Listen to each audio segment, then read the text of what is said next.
Hey, what's up? Today we are going to try an unboxing video. And the unboxing video we're doing is of the Arken Optics Ep5. It's a 5 to 25 times magnification scope by 56 millimeters. Now, it might take me a little bit of time to get stuff out because I only got the one arm to work with, but we'll get there.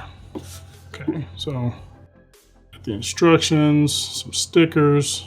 I think that's probably cloth. Now, I'd taken it out earlier because I had to get this off the scope covers. Because it's kind of hard to get it out with one hand with those rubber covers on. So here, we'll take out the Ep5.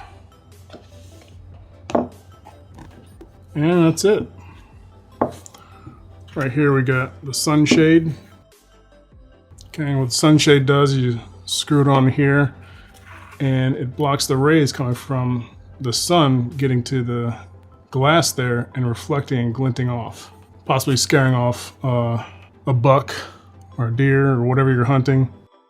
Or if you're in the woods trying to counter sniper Carlos Hathcock, he's not going to see your glint and shoot through your scope.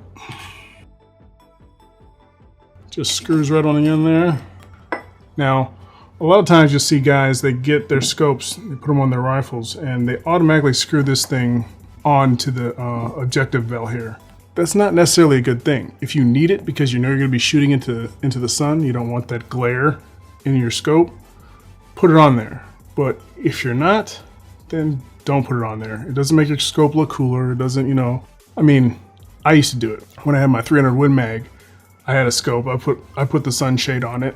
And I thought it looked cooler, looked like it was a bigger scope than it really was, but it was dumb. It was a newbie mistake. I no longer make the mistake. Because now I'm a photographer and a videographer, right? So I know a little bit about lenses. And when you put this on the end, it's actually reducing the amount of light coming into your scope. And when you reduce the amount of light, the image you get when you look through it, it's really dull. It's not clean and crisp and clear. So let as much light come through your scope as possible. This is it. Feels like it's a very well built scope. I mean, I have their SH4 and that's a pretty legit piece of glass. Get out of here. All right.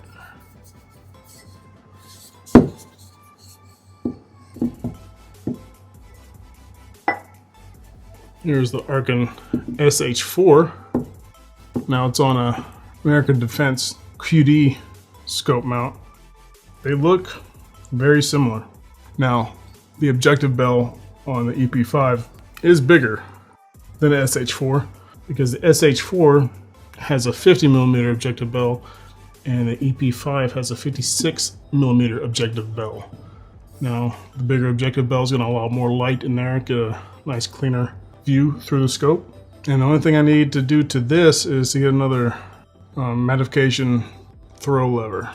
Just makes it easier to go from high to low magnification, whatever you need. Now for the Ep5, instead of going with a American Defense QD scope mount like I usually do with my optics, I'm actually going to try their Arken Optics rings that they make for it. Arken Optics, for the price you pay for these scopes, I think the quality you get for the price that you pay, you can't match in weapons optics. All right, here I'm going to actually show you how I'm going to mount this to my 6mm arc build here.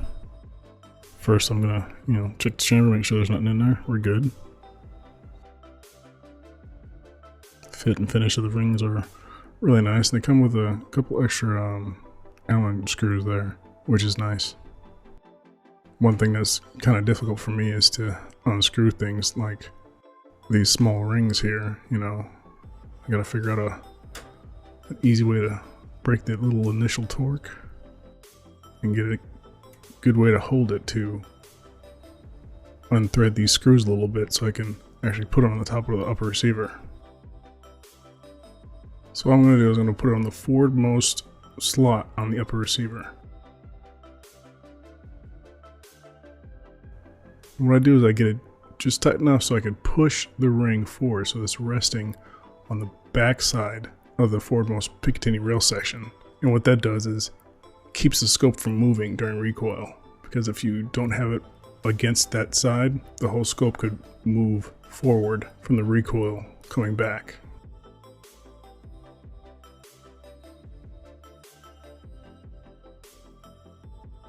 Now I'm getting the hardware for the other ring loose and ready to sit up there on the upper receiver. Now I'm going to set the scope up there. I'm going to put the front ring where I want it so I can see where I want to put the aft ring. I got my spot, so I'll just take the scope off and set up my aft ring. Now I'm not torquing these down yet. After I get the scope set up and my eye relief adjusted right, if I have to adjust it, then I'll actually torque these down. Now I put the scope in the rings. I'm going to set it to where I believe my eye relief is going to be. I've mounted a few optics, so I got a pretty good idea where my eye relief is.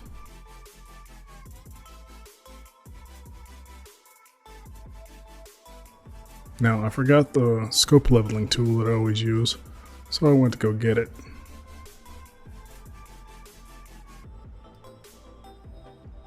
And this leveling tool is really easy to use. It's from Arken.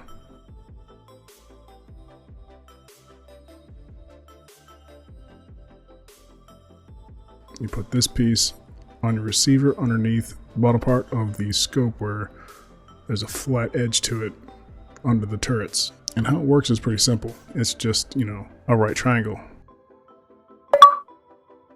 And it works. You put the hypotenuse through the slot on the piece that's on the rifle. And as you slide it in, it raises it up. And then the flat side, or the top side of that right triangle, will flatten out your scope and level it to your rifle.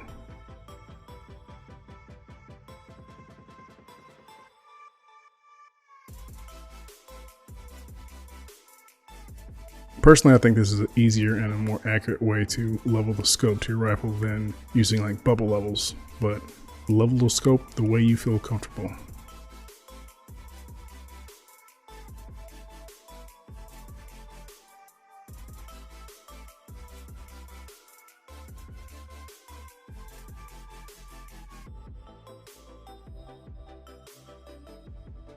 Now that I got it tightened down finger tight, I'm going to check my eye relief, make sure I'm good.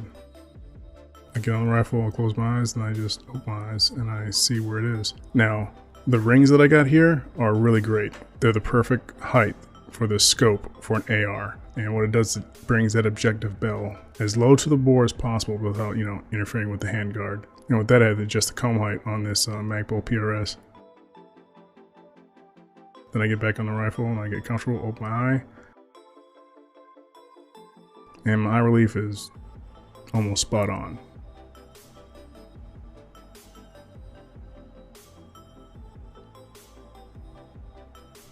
I guess now we can go back to the tabletop. Shortly, I'm going to be doing a video comparing all the various scopes that I've ran on my rifles throughout the years. I mean, these are just, a couple of them. There's quite a few, but they're actually attached to the rifles right now. I'll take them off. I'm not going to review each individually. From now on, I will when I get a new one. But the next, I guess, optic review video is going to be a comparison of all the scopes. I'm going to rank them in order from least expensive to most expensive, and also in order of what I feel is best to worst and the best scope for the best price. So I guess that's it for this unboxing video of the Arken Ep5. If you liked the video, give it a like. Don't forget to subscribe. And if you'd like to support the channel, always head on over to ballisticink.com. And there they have shirts and apparel that various YouTube creators sell on that website to help support the channels. I'm also starting to make my own morale patches. And at first, they're going to be patches that are involved with the different companies of my old Army unit, the 160th. After I get done with a few of those company logo patches, I'll be updating my designs to make them actual morale patches as well. but they'll be available on my website as well, fittyactual.com. And if you're a morale patch collector, I mean, if you want to buy one of the Night Stalker patches that I have up there, feel free. Well, that's it for this video. I hope you guys enjoyed it. And I guess I'll see you next time.